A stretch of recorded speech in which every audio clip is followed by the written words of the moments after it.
Pero bago tayo magpatuloy, mga kaibigan, pakinggan natin si Vice President Leni Robredo sa kanyang panawagan sa kanyang mga supporters. Narito po si Vice President Leni Robredo. Alam nyo, nitong mga nakaraang taon, nakita natin kung paano naghati-hati ang ating mga hanay. Lalo na sa social media, maraming masasakit na salitang binitawan. May mga magkakaibigan, pati na magkakamag-anak, na nag-away dahil sa posisyon sa politika. Ang analysis ng mga eksperto, may mga puwersang sadya tayong pinag-aaway. Dahil kapag watak-watak ang Pilipino, mas madaling maisusulong ang personal na agenda ng mga puwersang ito. Ano man ang dahilan, hindi maikakaila. Nagkasakitan tayo. Nasa ang panig ka man, gaano man kasigurado sa paninindigan mo, may nakasakit ng kapwa. Panahon na, tayo na ang magsimula. Lumapit sa mga nakaalitan. Kung may makita sa social media na hindi naaayon sa mga pinaniniwalaan natin, magpaliwanag ng mahinahon at may respeto. Magpakumbaba. Mangumusta. Makipag-usap. Hilumin ang mga sugat. Buksan muli ang landas ng pagmamahal. Ipaalala ang katotohanan. Hindi natin kalaban ang ating kapwa. Iisa ang pinagdadaanan natin. Iisa ang mga pangarap natin. At iisa ang landas tungo rito. Matino, makatao, at mapagmahal na pamamahala. Katumbas ng pagtindig ang pagtawid. Hindi ito magiging madali. Pero ito mismo ang ibig sabihin kapag sinabi nating radikal ang magmahal. Pipiliin natin ang tama. Lalabas tayo sa nakasanayan. Ito mismo ang diwa ng paglaban. Miyerkules na ulit bukas, pwede na natin gawin ito habang suot ang pink na kulay ng pinapangarap nating bukas. Maraming salamat. Inaasahan ko kayo.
Yun po, napakinggan ninyo yung awitin. Ano? Daming gumagawa ng awitin, lumilikha ng awitin para kay Vice President Leni Robredo.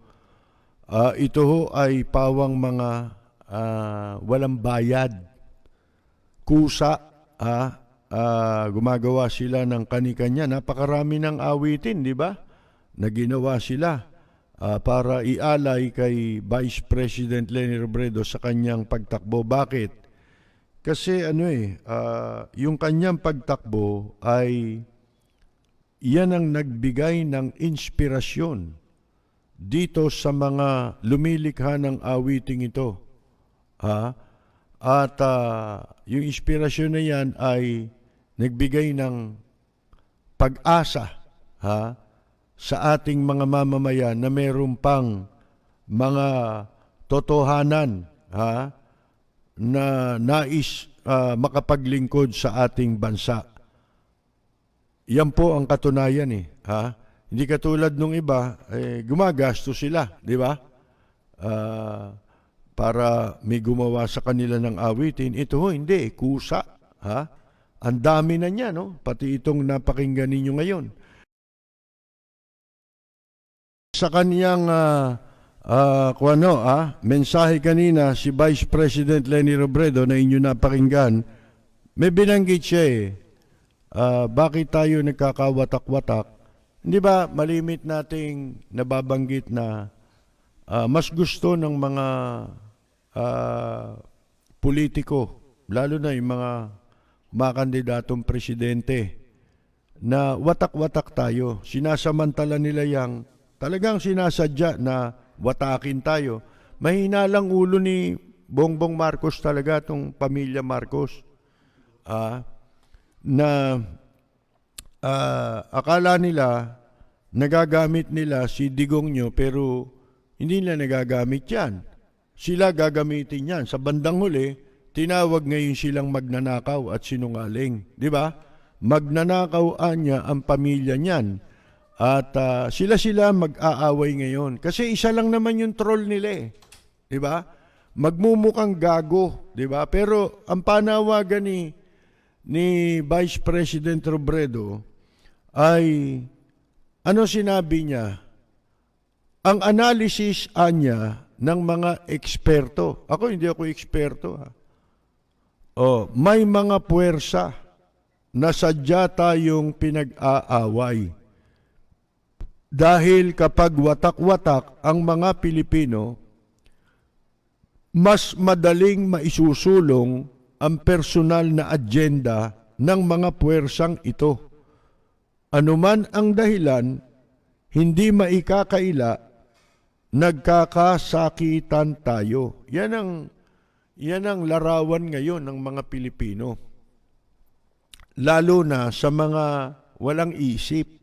May isip man, hindi nagagamit yung isip. Sana kung ang ekonomiya natin, ng bansa natin, ay nakapagbebenta tayo ng walang isip, mayaman na tayo. Di ba? Kasi marami dito, mahal daw yung utak na na pag ang utak na ibebenta, siyempre, mahal dyan yung slightly used. Di ba? Yung hindi masyadong gamitin.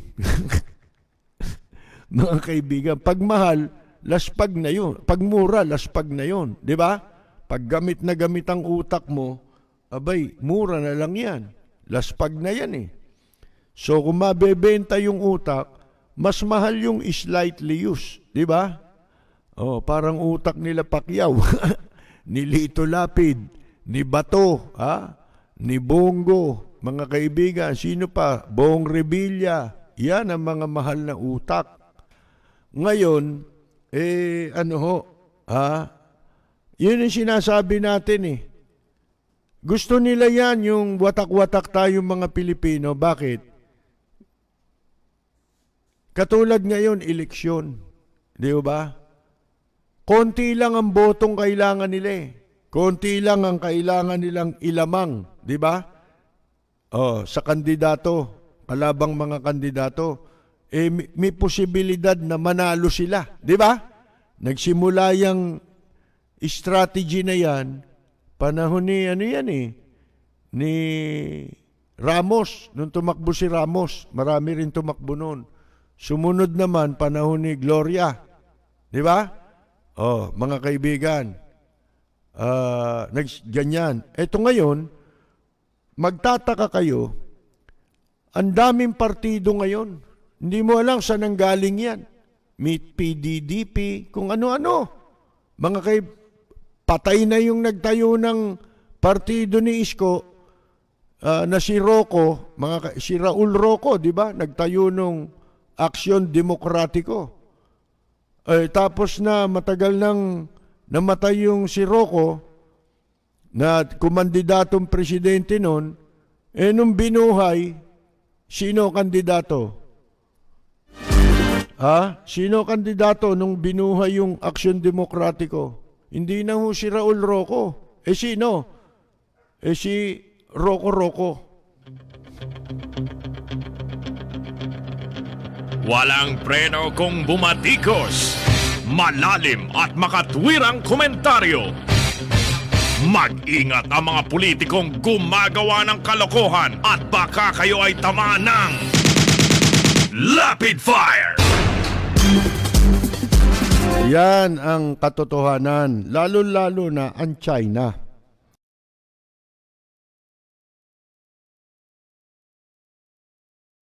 Ang dami nilang sinasabi sa akin. Puro daw ako expose, investigasyon, reklamo sa gobyerno. Mas mabuti raw kung nakikipagtulungan na lang ako. Kaya may time na naisip ko din, tama ba sila? Dapat ko bang itigil yung ginagawa ko? Siyempre, pag batikos doon, batikos dito, mapapaisip ka, bakit ko nga ba ginagawa ito? Pero, kung walang lalaban sa katiwalian sa gobyerno, walang magrereklamo, walang mag-expose ng mga korap na opisyal, ano mangyari sa ating bayan? Doon ko na tinanggap na maraming magagalit sa akin. Maraming patuloy na babatikos, pero hayaan ko na lang sila. Ang mahalaga, ginagampanan ko ang aking tungkulin. Natutuwa nga akong makita na mas marami na tayo, lalo na ang mga kabataan. Ang mulat sa katotohanan, nagrereklamo, lumalaban sa katiwalian. Dahil dito, hindi ako nawawalan ng pag-asa na parating na ang pagbabago. At pag nangyari yun, finally, pwede ko na sabihin, mission accomplished.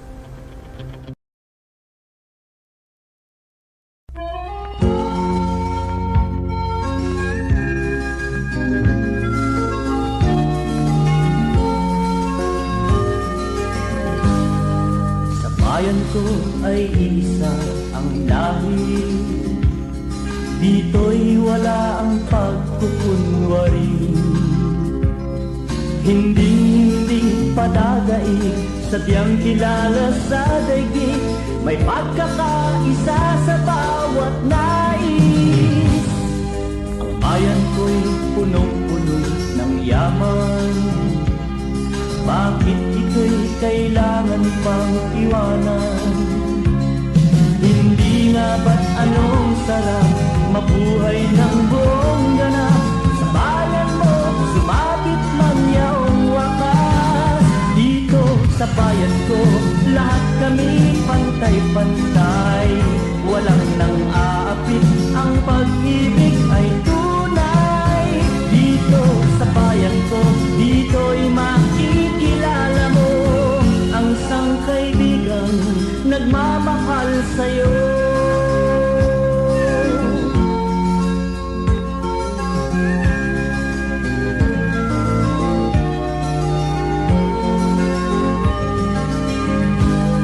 Ang bayan ko'y punong-puno ng yaman. Bakit ito'y kailangan pang iwanan? Hindi nga ba't anong sarap mabuhay ng buong ganap? Sa bayan mo, sumapit mang yaong wakas. Dito sa bayan ko, lahat kami pantay-pantay. Walang nang aapit, ang pag-ibig ay tunay. Dito sa bayan ko, dito'y makikilala mo ang mga kaibigang nagmamahal sa'yo. Dito sa bayan ko, lahat kami